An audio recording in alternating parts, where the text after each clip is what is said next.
Good evening ladies and gentleman, this is ride with soldier once again back. Sorry, कुछ दिनों से मैं अपने ब्लॉग्स पोस्ट नहीं कर पाया because I was busy with some other stuff and now I am back with you. I am standing here with something very beautiful and very interesting which is माई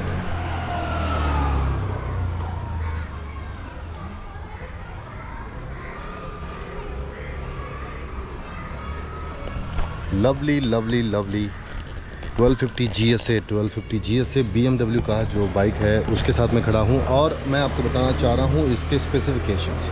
आज मैं चाह रहा था कि एक ब्लॉग बनाया जाए, सो स्पेसिफिकेशन के ऊपर निर्धारित होगा स्पेसिफिकेशन ऑफ BMW 1250 GSA।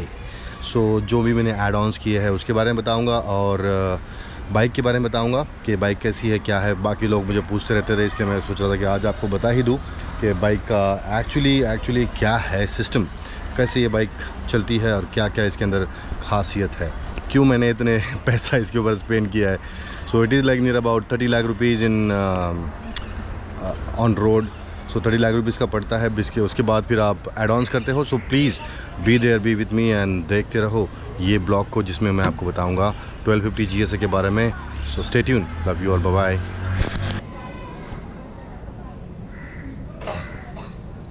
चलिए इस बाइक के बारे में बता दो। ये पेट्रोल व्हीकल है।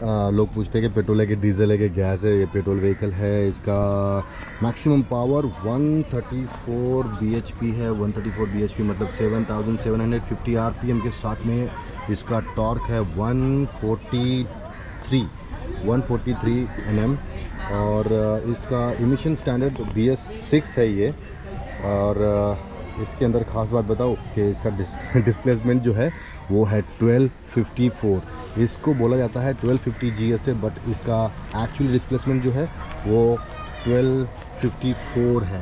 R1250 HP बोलते हैं इसको, बट HP तो कलर का डिज़ाइन होता है, जैसे ब्लू और ब्लैक और वाइट के सब जो कलर कॉम्बिनेशन है उसके लिए इसको HP बोला जाता है, बट एक्चुअली इसका डिस्प्लेसमेंट है 1254।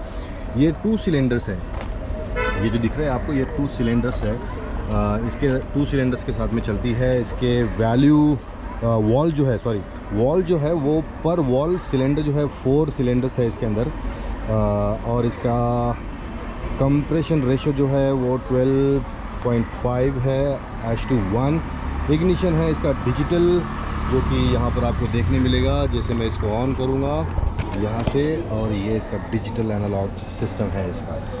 स्पार्क प्लग इसके अंदर एक पर सिलेंडर है। यहाँ पर एक स्पार्क प्लग मिलेगा, उस साइड में एक स्पार्क प्लग मिलेगा आपको। और साथ ही साथ इसके अंदर 6 मैनुअल गियर्स है।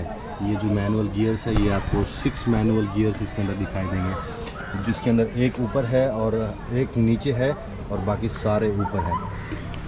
और क्लच जो है इसके अंदर वेट मल्टीप्लिकेशन क्लच है, ये वाला जो क्लच आपको दिखाई दे रहा है। और इसके अंदर सबसे अच्छी बात जो है इसके अंदर ये है एक्सीलेटर, बट एक्सीलेटर का इसको केबल नहीं है बॉस, बिना केबल का एक्सीलेटर है ये। सो इसके अंदर केबल के लिए एक्सीलेटर नहीं है बिकॉज़ इसका जो इलेक्ट्रॉनिक एक्सीलेटर बोला जाता है इसको, जो एक्सीलेटर के लिए केबल की ज़रूरत नहीं पड़ती है। जितना भी एक्सीलेटर दोगे उतना इसका स्पीड बढ़ेगा। और इसके साथ ही साथ ये एयर कूल्ड और लिक्विड कूल्ड भी है। यहाँ पर सामने में आपको दिखाई देगा ये जो है वो एयर कूल्ड के लिए बनाया हुआ है। साथ ही साथ यहाँ पर इसके अंदर लिक्विड भी पड़ता है जो इसके इंजन को कूल करता रहता है। मैंने यहाँ पर बहुत सारी एसेसरीज़ भी इसके अंदर लगाई है। और सबसे अच्छी बात बताओ, इसके अंदर ना बेल्ट है ना चेन है। ये है जो आपको दिखाई दे रहा है, ये है शाफ्ट। सो ये शाफ्ट पे चलती है। इसके अंदर कोई भी बेल्ट नहीं है, प्लस इसके अंदर कोई भी चेन नहीं है। सो ये शाफ्ट ड्रिवन व्हीकल है, इसकी ये ख़ास बात है। फ्यूल टैंक अगर देखा जाए तो इसका फ्यूल टैंक काफ़ी बड़ा है, जो 30 लीटर्स का फ्यूल टैंक है। और राइडिंग रेंज इसकी एक बार टैंक फुल करने के बाद में 630 बताती है, जो कि मुझे जम्मू एंड कश्मीर जब मैं गया था, लेह लद्दाख गया था, तो मुझे 730 720 ऐसे इसका रेंज मिलता था। बिकॉज़ वहाँ पर ज़्यादा स्पीड बढ़ती नहीं थी, इसलिए यहाँ पर ऑब्वियसली बात है स्पीड बढ़ेगी नहीं तो फिर आपका ना मैक्सिमम आप टॉप गियर्स पे जाते नहीं हो, नॉर्मल गियर्स पे चलते हो। तो उसकी वजह से मेरा जो रेंज बताता था वो रेंज काफ़ी कुछ बड़ा होता था, 720 730 के लगभग। अभी हम लोग नेक्स्ट में आते हैं जो कि इसकी मैक्सिमम स्पीड कंपनी बताती है मैक्सिमम स्पीड इसकी बताती है कंपनी 200 पर आवर के हिसाब से, बट मैंने इसको 216 पर आवर 217 पर आवर्स के हिसाब से चलाया था, जो कि आप अगर मेरा पुराना ब्लॉग देखोगे उसके अंदर आपको पता चल जाएगा 217 की स्पीड में मैंने इसको चलाया था। बट बहुत ही सेफ़ और साउंड तरीके से, और ऑफ रोड टायर थे इसलिए मैंने ज़्यादा रिस्क लिया नहीं है, और मैं रिस्क लेता भी नहीं हूँ। क्यों? क्योंकि I do respect and I do obey the laws. So ये है BMW 1250 GSA। इसका अगर रियर व्हील का साइज़ देखा जाए तो ये रियर व्हील का साइज़ जो है ये है 17 इंच का, प्लस अगर इसका फ्रंट व्हील साइज़ देखा जाए तो ये है 19 इंच का। बिकॉज़ ये दुनिया की सबसे अच्छी और सबसे वेल बैलेंस्ड बाइक है, जो कि बहुत ही अच्छी बैलेंस है। इसके लिए GS ट्रॉफ़ी भी ऑर्गेनाइज़ की जाती है BMW की तरफ से साल में एक बार। सो उसके लिए सारे दुनिया से लोग कंपटीशन लड़ने के लिए आते हैं। सो आप GS ट्रॉफ़ी भी सर्च कर सकते हो, आपको बहुत सी अच्छे वीडियोज़ उसके अंदर देखने मिलेंगे। बहुत ही अच्छे जाने माने राइडर्स उसके अंदर आते हैं ऑल ओवर वर्ल्ड से। सो एक बार ज़रूर देखिएगा। और इसके साथ में इसका जो एयर प्रेशर होता है बाइक में, वो एयर प्रेशर भी बाकी बाइक से अलग होता है। बाइक से अलग क्या होता है, इसके अंदर रियर जो फ्रंट का जो व्हील है, फ्रंट का जो टायर प्रेशर है वो 36 PSI, इंडिया में PSI चलता है, और इसका जो रियर है वो 42 PSI इसका एयर प्रेशर होता है। दोनों में भी स्पोक्स है, यू कैन सी, दोनों में भी स्पोक्स है। स्पोक्स के साथ में ये व्हील्स ऑपरेट होते हैं, एंड डिस्क ब्रेक का सिस्टम लगा हुआ है इसके अंदर, बाकी अगर मैं आपको एसेसरीज़ के बारे में बात करूं तो एसेसरीज़ के बारे में इसके अंदर बहुत कुछ देखा जाता है। उसके पहले मैं आपको बताना चाहूँगा कि इसका कर्व वेट मतलब जो नेकेड बाइक होती है, जो बाइक आपको शोरूम से आप ख़रीदते हो, उसका जो वेट होता है वो है 268 kg, जिसकी ओवरऑल लेंथ 2270 mm होती है। इसका ग्राउंड क्लियरेंस बहुत अच्छा है। ग्राउंड क्लियरेंस की बात करें तो ग्राउंड क्लियरेंस बहुत अच्छा है, इसीलिए लोग ज़्यादातर इसको प्रेफर करते हैं ऑफ रोडिंग पे लेकर जाने के लिए, एडवेंचर राइड्स पे लेकर जाने के लिए। मैंने भी इसको कई जगह पर ऑफ रोडिंग पे और साथ ही साथ अपने एडवेंचर राइड्स पे ले गया था। अगर आप मेरे पुराने वीडियोस देखोगे, ब्लॉग देखोगे तो आपको पता चल जाएगा।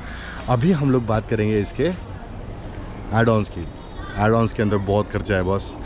सो अगर 30 लाख रुपए आपके पास में है तो बाइक खरीद लो, उसके बाद में फिर एड-ऑन करते रहो, और एड-ऑन्स के अंदर पड़ जाती है बॉस।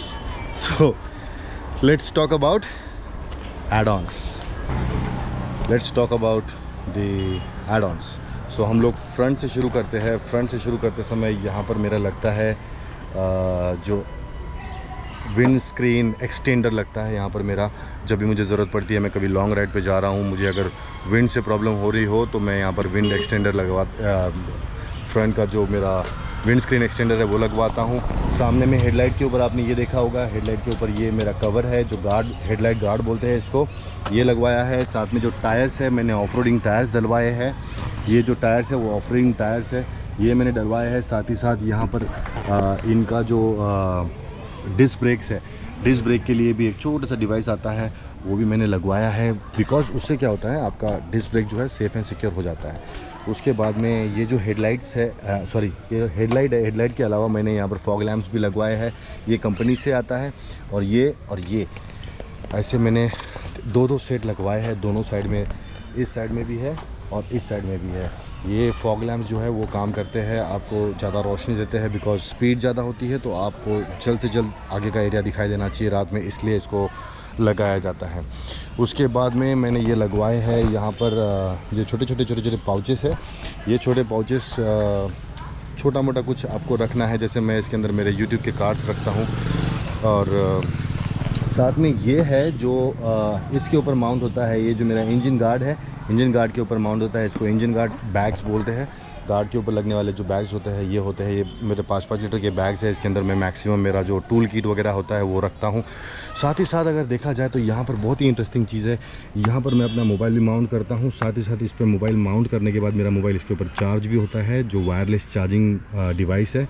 यहाँ पर मैं इसको चार्ज करता हूँ। यहाँ पर मेरा GoPro या फिर 360 कैमरा फिट करता हूँ। ये मैंने जो एक्स्ट्रा फिटिंग करके ये जो साइड मिरर्स है उसको चेंज करवाए हैं। साथ ही साथ बाग बस्टर्स के मैंने ये हैंडल गार्ड लगवाए हैं, हैंड गार्ड्स लगवाए हैं। यहाँ पर ये जो आपको दिख रहा है घोड़े की नाल के जैसा, ये घोड़े की नाल नहीं है, इसके ऊपर मेरा टैंक बैग आ जाता है। और इसके ऊपर ये है मेरा साथी, जो कुरियाकिन का रोड थंडर करके एक डिवाइस आता है, जो डिवाइस नहीं है एक्चुअली इट्स स्पीकर, और ये मेरे बाइक से और मेरे कार से कनेक्टेड है, और मेरे बाइक से और मेरे फ़ोन से कनेक्टेड है, जिसमें मुझे जो भी गाने सुनने हैं मैं इसके ऊपर अपने फ़ोन से चला करके सुन सकता हूँ। साथ ही साथ मैंने ये जो टैंक पैड है, ये भी टैंक पैड है, ये टैंक पैड और ये टैंक पैड मैंने लगवाए हैं एक्स्ट्रा। इसके अंदर यहाँ पर ये जो है actually this is suppose to be like this, जो टर्न हो जाता है, मेरे को पता नहीं कैसे, बट ये मैंने एक्स्ट्रा लगवाए हैं बिकॉज इससे आपका गाड़ी थोड़ा सा सिक्योर हो जाता है। ज़्यादातर इसके अंदर बीच में ये गैप होना चाहिए, वो गैप मेंटेन रहता है। साथ ही साथ फिर पीछे आए तो पीछे में ये जो है इसको हम लोग बोलते हैं पैनियर्स, और इसको बोलते हैं top box. So this top box and this pannier is to keep your luggage for long drive.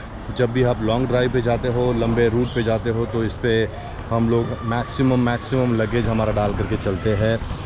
बीच में मेरा एक बार ये टॉप बॉक्स जो है पता नहीं कैसे, कब, कहाँ, क्यों खो गया था। सो बहुत मुश्किल से मिला है ये मुझे, और इसके अंदर मेरा काफ़ी सामान था। अगर मेरे पुराने ब्लॉग्स देखोगे आप, जब मैं स्पीति वैली गया था उसके अंदर आपको पता चलेगा। तो ये जो नंबर प्लेट है, नंबर प्लेट के ऊपर भी मैंने गार्ड लगवाया है, जो कि वो भी ख़रीदना पड़ता है आपको। यहाँ पर साइड स्टैंड जो है, अगर साइड स्टैंड के ऊपर ये गार्ड आपने नहीं लगाया, गलती से भी बड़ा साउंड गलती से भी अगर आपका साइड स्टैंड का वहाँ का सेंसर अगर ख़राब हो गया तो आपकी बाइक स्टैंड हो जाएगी, ऑन द स्पॉट खड़ी हो जाएगी। उसके बाद में आपकी गाड़ी स्टार्ट नहीं होगी, बाइक स्टार्ट नहीं होगी। ये शाफ्ट ड्रिवन है, शाफ्ट ड्रिवन होने की वजह से यहाँ पर भी एक सेंसर आता है, वो सेंसर के ऊपर भी आपको गार्ड लगाना, जो सेंसर गार्ड्स होते हैं वो लगाना बहुत इंपॉर्टेंट होते हैं। अगर वो गार्ड अगर आप नहीं लगाओगे तो कहीं पर भी अगर छोटा सा पत्थर भी उठ कर उसके ऊपर लग गया और वहाँ पर सेंसर ख़राब हो गया तो आपकी बाइक सीधा ऑन ग्राउंड स्टैंड बाय पे हो जाएगी, उसके बाद आप उसको हिला नहीं सकते।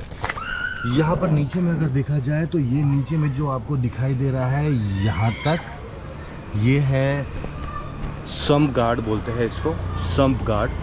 ये सम्प गार्ड भी मैंने एक्स्ट्रा लगवाया है, जबकि GSA में सम्प गार्ड आता है, बट GSA का सम्प गार्ड यहाँ से यहाँ तक ही आता है और पीछे में प्रोटेक्ट नहीं करता है, और वो फाइबर का होता है जिसमें टूटने की आशंका होती है। और मैं जिस तरह से ऑफ रोडिंग करता हूँ, जिस तरह से एडवेंचर राइड्स करता हूँ, मेरे को तो बहुत ज़रूरी था ये सम्प गार्ड लगवाना, जो कि मेटल का है और बहुत ही कारगर है। अभिजीत भाई, thank you so much for providing me this. और ये मैंने अभी तक जो आपको बताया, ये छोटी मोटी चीज़ें थी, वैसे मैं बहुत सारी चीज़ें ऐड ऑन करता रहता हूँ। और जहाँ तक कि मुझे तो और कुछ याद नहीं आ रहा है। छोटे जो चीज़ें हैं, जो भी ये जो कवर्स होते हैं, फिर यहाँ पर और एक बॉक्स आता है, फिर इसके अंदर में भी जो पैनियर्स है और टॉप बॉक्स है उसके अंदर में भी बैग्स आते हैं, वाटरप्रूफ बैग, वो भी मेरे पास है बट घर पे है। इसके ऊपर जो टैंक बैग आता है वो भी मेरे पास घर पे रखा हुआ है। और इसके अंदर हीटेड ग्रिप है, हीटेड ग्रिप। अगर हम सर्दियों में राइड कर रहे हो, हम ऑब्वियसली सुबह 4 बजे 5 बजे राइड स्टार्ट करते हैं। सो ब्रेकफास्ट राइड्स में हम लोग जब जाते हैं 4 बजे 5 बजे जब ब्रेकफास्ट राइड शुरू करते हैं दोस्तों, तो उस समय सर्दी बहुत सी होती है सर्दियों के दिनों में। और मैक्सिमम हम लोग अगर मुंबई में तो लोनावला या फिर गुजरात की तरफ जाते हैं तो वहाँ पर सर्दी बहुत ज़्यादा पड़ती है और बहुत ज़्यादा ठंड लगती है बॉस। तो इसके अंदर जो हीटेड ग्रिप्स है वो बहुत ज़्यादा काम करती है। सीट के ऊपर भी यहाँ पर हीटेड सीट्स आती है, बट मैंने लगवाई नहीं है बिकॉज हॉट सीट पे तो अपन हमेशा ही रहते हैं भाई, तो हॉट सीट पे ज़्यादा रहने की ज़रूरत नहीं है, इसीलिए मैंने इसको हॉट सीट ना बनवाते हुए नॉर्मली सीट रखी है। बट मैंने इस सीट के ऊपर थोड़ा सा फोम और जेल लगवा करके इसको और भी कंफर्टेबल बनाया है, बिकॉज मैं मैक्सिमम जो है राइड जब करता हूँ तो 1000 किलोमीटर्स एक दिन में खींच देता हूँ। जैसे आपने मेरे पुराने ब्लॉग्स में देखा होगा, मैंने 800-900 किलोमीटर तो ईज़िली हम लोग कवर कर ही देते हैं। सो ये था अब तक का मेरा बताया हुआ डिस्क्रिप्शन अबाउट GS 1250 HP, जो मेरा कलर का एडिशन है। और आई होप आप लोगों को पसंद आया होगा। सो अगर आप लोग को पसंद आया है तो थैंक यू सो मच। नहीं आया है तो प्लीज़ कमेंट में बताइए कि मैंने इसके ऊपर क्या इम्प्रूवमेंट करना चाहिए। अगली बार जब कोई चीज़ का ब्लॉग बनाऊंगा तो उसके अंदर मैं इन चीज़ों को ऐड करूंगा। And thank you so much. Stay tuned, stay with me, love you all, bye, जय हिंद।